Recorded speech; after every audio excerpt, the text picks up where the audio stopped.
নমস্কার, আমার নতুন আরেকটি ভিডিওতে তোমাদের সবাইকে স্বাগত জানাই।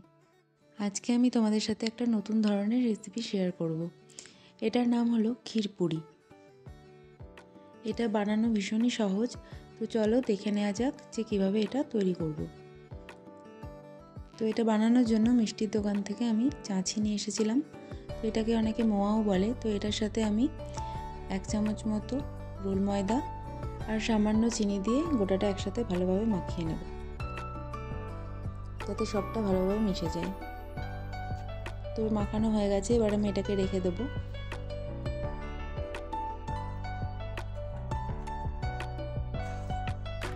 এরপর আলাদা একটা বাটিতে রোল ময়দা নিয়ে নিয়েছি, তার মধ্যে সামান্য লবণ, চিনি আর ময়ামের জন্য 1 হাতা মতো তেল দিয়ে দেব। এরপর সব ভালোভাবে মিশিয়ে নিয়ে অল্প অল্প করে জল দিয়ে যেরকম লুচির জন্য ময়দা মাখি সেভাবেই মাখিয়ে নিতে হবে।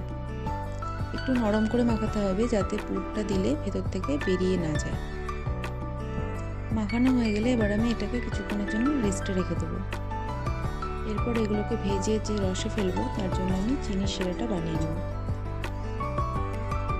এই শিরাটা বেশি মোটা করলে হবে না, একটু পাতলাই রাখতে হবে, যেরকম রসগোল্লার রস হয় সেরকম, কি তার থেকে একটু মোটা, নইলে পুরির ভেতরে রসটা ভালোভাবে ঢুকতে পারবে না।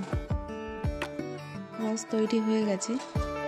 এবারে তখন যে ময়দাটা রেস্টে রেখেছিলাম ওটা খুলে নিয়ে একটু ভালো করে আবার থেসে নিয়ে ওটার থেকে এক এক করে লেচি কেটে নেব। লেচি কাটা হয়ে গেছে। এরপর পুর ভরার জন্য তখন যে চাঁচির পুরটা বানিয়েছিলাম, তো সেটাকে ছোটো ছোটো করে লেচির মতো করে ভাগ করে নেব।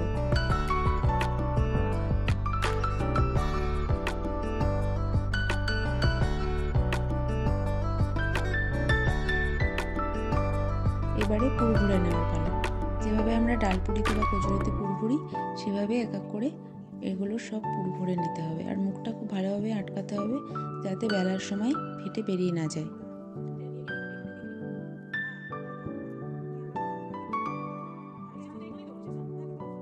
এরপর এক এক করে সব বেলে নেব। এগুলো লুচির মতো করেই বেলবো, কিন্তু লুচির মতো অত বড় করব না, আর একটু ছোট সাইজ করে বেলবো।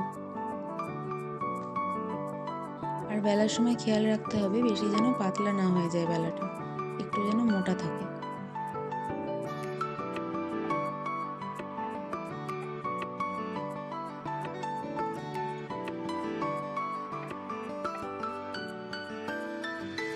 এরপর এগুলোকে এক এক করে সব ভেজে নেব। এরকম লুচি ভাজি ডুবো তেলে সেভাবেই ভাজবো। খুব হালকাও ভাজবো না, আবার বেশি কড়াও ভাজবো না, এরকম হালকা গোল্ডেন ব্রাউন করে ভেজে নেব। ভাজা হয়ে গেলে তখন যে রসটা করে রেখেছিলাম এবারে এগুলোকে সব রসের মধ্যে ফেলে দেবো।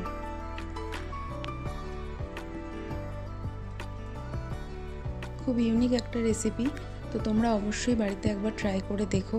আশা করি তোমাদের সবার খুব ভালো লাগবে, আর কমেন্টে অবশ্যই আমাকে জানাবে যে কেমন হয়েছিল।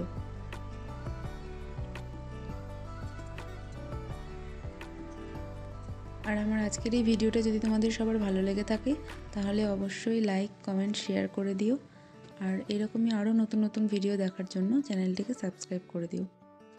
আজকের মতো এটুকুই, দেখা হচ্ছে পরের কোনো ভিডিওতে।